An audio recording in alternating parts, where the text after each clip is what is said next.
In today's video, I'm going to teach you how to add your Hostinger business email to your Gmail account.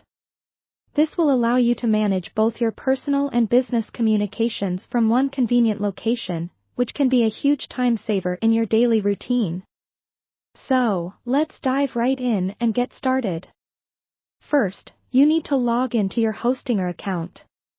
Once you're in, navigate to the control panel and look for the email accounts section. Here, you'll see all the email accounts you've created. Select the business email account you want to add to Gmail.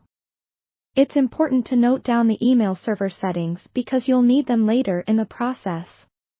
Typically, Hostinger will provide you with both incoming and outgoing server details, which are essential for configuring any email client.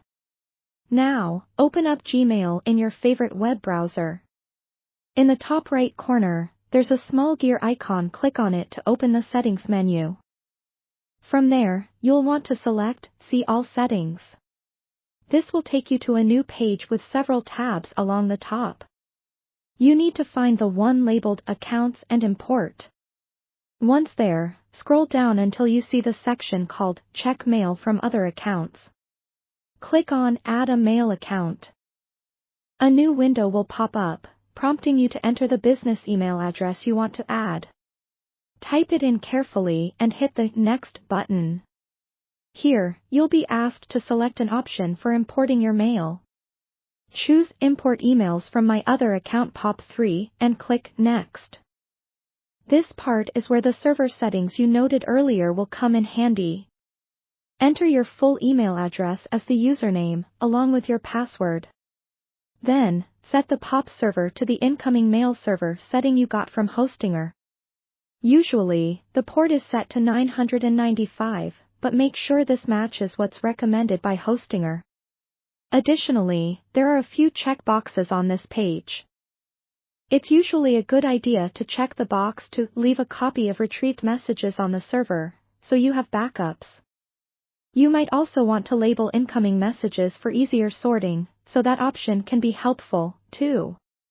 Once everything is filled in, click Add Account. You're not quite done yet. Gmail will then ask if you want to send mail as your business address. For most, the answer is yes. Select Yes, and click Next. Here, enter your name the way you want it to appear when sending emails from this address. Click Next Step. For this part, you'll enter the SMTP server settings, which are generally provided by Hostinger. Generally, the port is set to 465. Enter your username and password once more, and select Secured Connection using SSL before clicking Add Account. Lastly, Gmail will send a verification code to your business email. Head back to Hostinger's webmail or wherever you check your emails to retrieve the code. Enter it in Gmail's verification box and hit Verify. And there you have it. Your Hostinger business email is now successfully set up within Gmail, making your life that much more organized and efficient. Thank you for joining me today. Happy emailing!